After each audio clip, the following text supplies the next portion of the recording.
Bonjour mesdames et messieurs. Info aujourd'hui le vrai Algérien quotidien 7 jours sur 7 jours, 24 heures sur 24 heures. Voir les titres. Merci.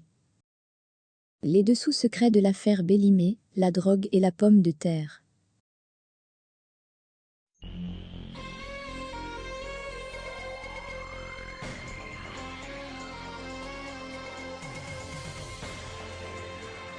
D'abord, Amar Bellimé. L'homme est dans de sales draps depuis novembre 2020 à cause de l'implication de son fils, Boumediene Bellimé, dans un vaste scandale de trafic de stupéfiants. Incarcéré à la prison de Belacel, dans la wilaya de Relizane depuis la fin du mois de mai 2021, le procès du fils d'Amar Bellimé, ministre de la Communication et porte-parole du gouvernement algérien depuis le 4 janvier 2020, est officiellement programmé le 28 novembre prochain au tribunal criminel de Relizane, comme il a été révélé récemment par Algérie, qui est le seul média algérien à avoir traité en profondeur, et dans de nombreuses publications, ce scandale passé entièrement sous silence par les autorités algériennes. Il faut savoir que ce scandale a éclaté au mois de novembre 2020. À cette époque, c'est le chauffeur du fils d'Amar Bellimé qui avait été interpellé par les services de sécurité lors d'un barrage routier dressé à l'entrée d'Ouedriou. Ce chauffeur était en compagnie d'un autre ami du fils d'Amar Bellimé, un certain Nazim, qui est aujourd'hui en fuite à l'étranger. Lors de son arrestation, le chauffeur du fils du porte-parole du gouvernement était en possession d'une quantité supérieure à 1 kg de kiff traité.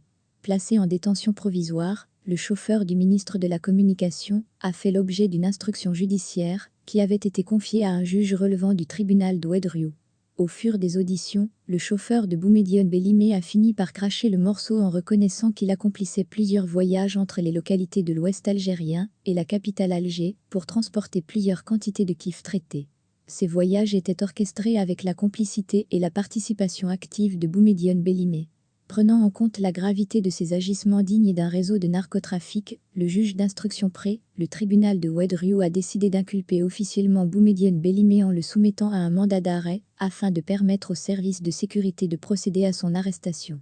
Fin février 2021, l'enquête judiciaire s'accélère, et en dépit des tentatives d'Amar Bellimé d'étouffer ce scandale en faisant appel à plusieurs interventions d'en haut notamment au sein de certains cercles de dirigeants des institutions sécuritaires, la justice triomphe, et le fils du ministre de la Communication est officiellement incarcéré dès le mois de mai 2022.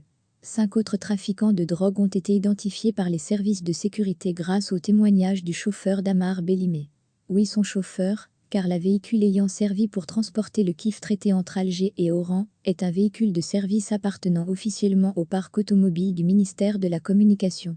Le chauffeur indélicat était détaché au service de famille du ministre et son fils, Boumediene Bellimé, en a profité pour l'enrôler dans ses affaires de trafic de stupéfiants.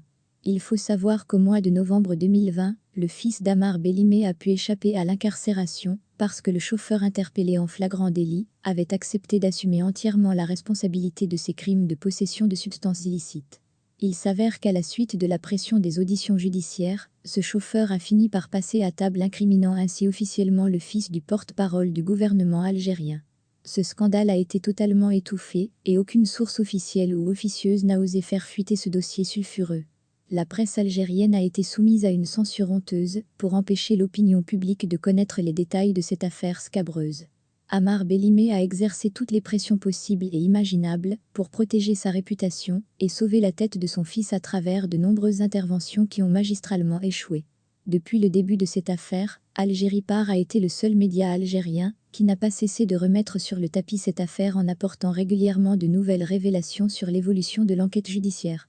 À moins de 2 semaines de l'ouverture d'un procès haletant au tribunal criminel de Relizane, le pouvoir algérien ne pouvait plus se permettre le luxe d'offrir une immunité à Amar Bellimé.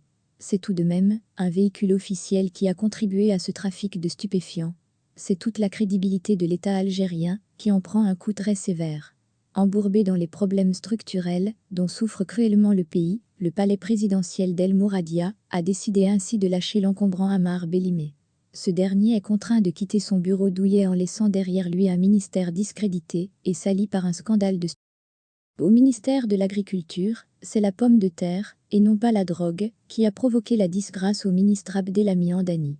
Ce dernier a été incapable de juguler la crise de la pomme de terre, qui a atteint des prix vertigineux faute d'une production locale digne de ce nom et d'une politique rationnelle de distribution des produits alimentaires. Le tsunami inflationniste qui a ravagé les marchés de proximité a dévoilé l'ampleur incroyable de l'impuissance de l'agriculture algérienne, qui n'a jamais pu répondre aux besoins élémentaires de la population algérienne, obligeant récemment le gouvernement à recourir encore une fois aux importations pour réduire l'impact chaotique des pénuries et augmentation des prix de nombreux produits agricoles. Abdelhamid Hamdani a longtemps berné Abdelmadjid Tebboune en lui présentant des rapports faussés, des chiffres mensongers et des statistiques sur la production nationale qui n'ont strictement aucun lien avec la réalité agricole du pays.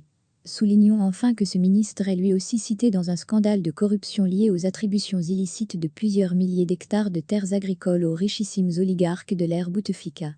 Oui, peu de gens le savent, ce ministre de l'Agriculture démis aujourd'hui jeudi de ses fonctions était l'ancien directeur central de l'organisation foncière, de la mise en valeur et de la protection des patrimoines au niveau du ministère de l'Agriculture.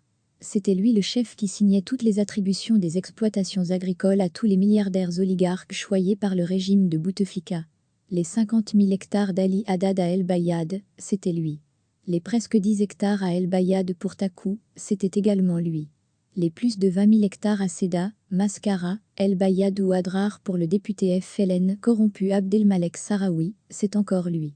Et la liste est encore longue, et de nombreux autres milliardaires, députés, personnalités civiles ou militaires à la retraite se sont servis dans le patrimoine agricole de l'État pour bâtir des exploitations agricoles financées, de surcroît, par de nombreuses aides financières publiques.